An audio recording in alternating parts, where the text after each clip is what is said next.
Aptucxet Trading Post. This is Bourne's oldest business. Been here since 1627, before the town of Sandwich even existed, which was 1637. Look around. Roasting oysters on an open fire and bay scallops. A lot of people here eating. We have some women who appear to be colonial women. Beautiful women.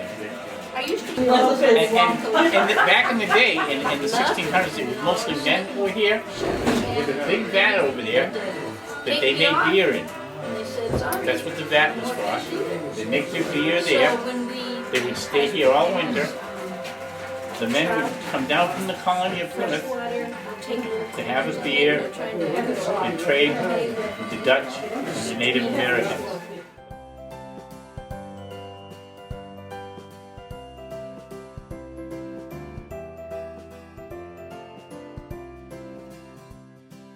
I got it. Good.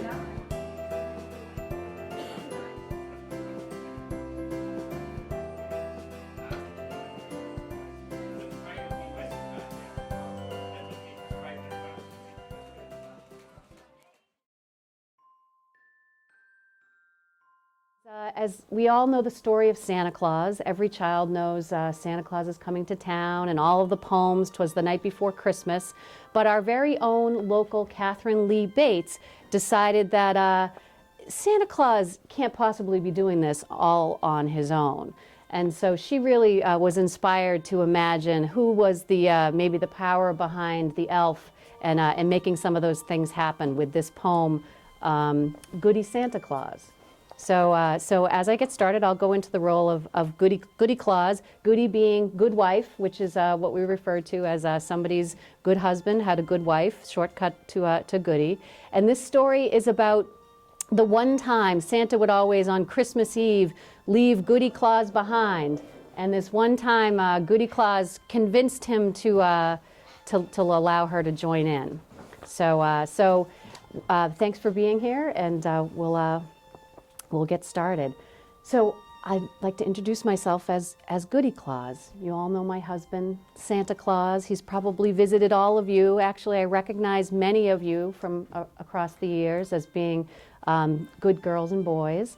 Santa, he's a saint. We know he's Saint Nicholas, and he always goes off and does his important work. But I also work behind the scenes. And there's this one memorable time where I was able to convince my husband, Santa Claus, to allow me, Goody Claus, to join him on his journey. I was so inspired by it, I wrote the story down, and I'd like to read it to you today. Santa, must I tease in vain, dear? Let me go hold the reindeer while you clamber down the chimneys. Don't look savage with a smirk. Why should you have all the glory of the joyous Christmas story, and poor little Goody Santa Claus have nothing but the work? It would be so very cozy, you and I, all round and rosy, looking like two loving snowballs in our fuzzy Arctic furs, tucked in warm and snug together, whisking through the winter weather, where the tinkle of the sleigh bells is the only sound that stirs.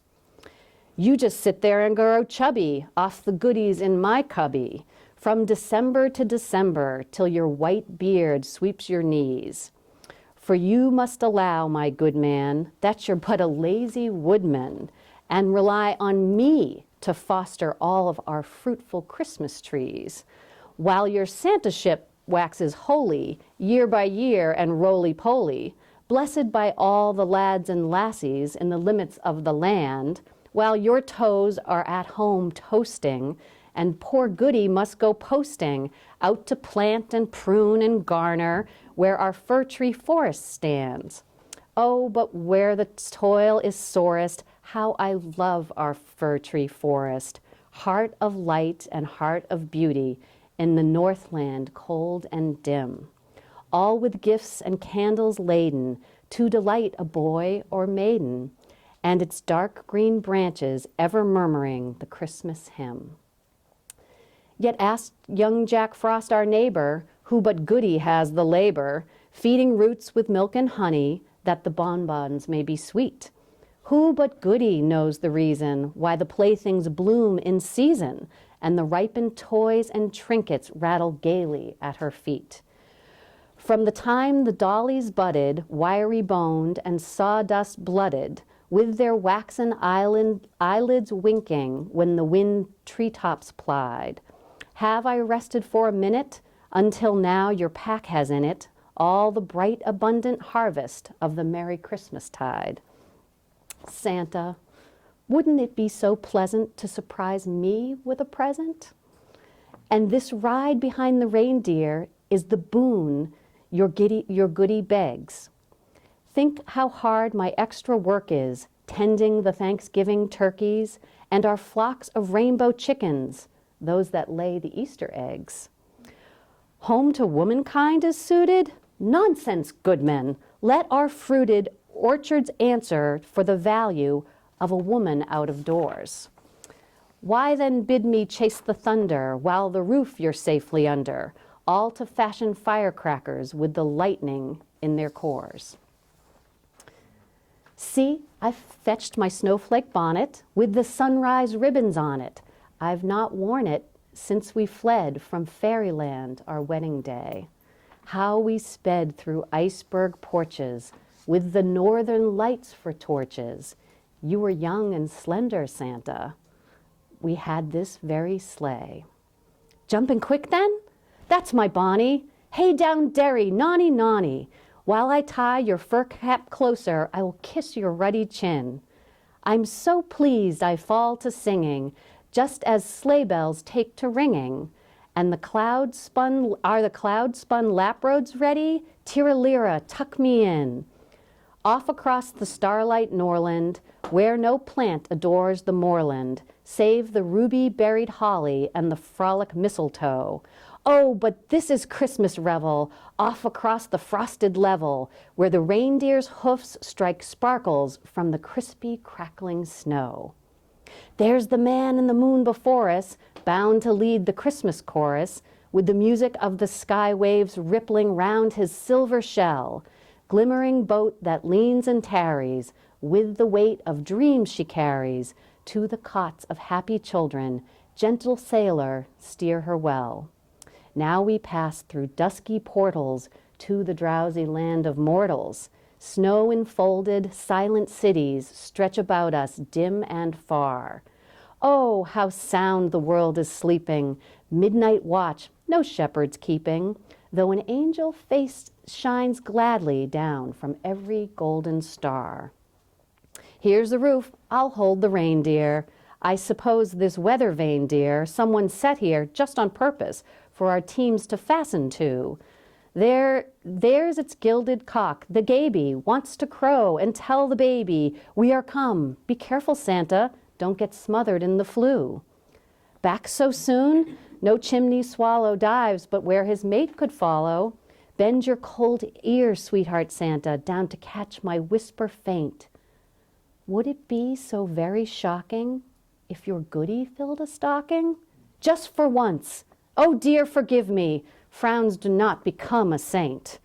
I will peep in at the skylights, where the moon sheds tender twilights, equally down silken chambers and down attics bare and bleak. Let me show with hailstone candies these two dreaming boys, the dandies, in their frilled and fluted nighties, rosy cheek to rosy cheek. What? No gift for this poor garret? Take a sunset sash and wear it over the rags, my pale-faced lassie, till thy father smiles again. He's a poet, but oh cruel, he has neither light nor fuel. Here's a fallen star to write by and a music box of rain. So our sprightly reindeer clamor with their fairy sleigh of amber, on from roof to roof, the woven shades of night about us drawn. On from roof to roof we twinkle, all the bells a twinkle, till blooms in yonder blessed east the rose of Christmas dawn. Now the pack is fairly rifled, and poor Santa's well nigh stifled. Yet you would not let Goody fill a single baby sock. Yes, I know the task takes brain, dear, I can only hold the reindeer. And so, to see me climb down the chimney would give your nerves a shock.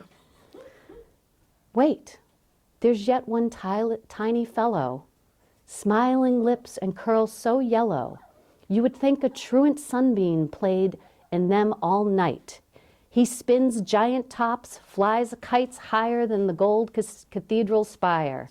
In his dreams, the orphan Barney, trustful little tatterkins.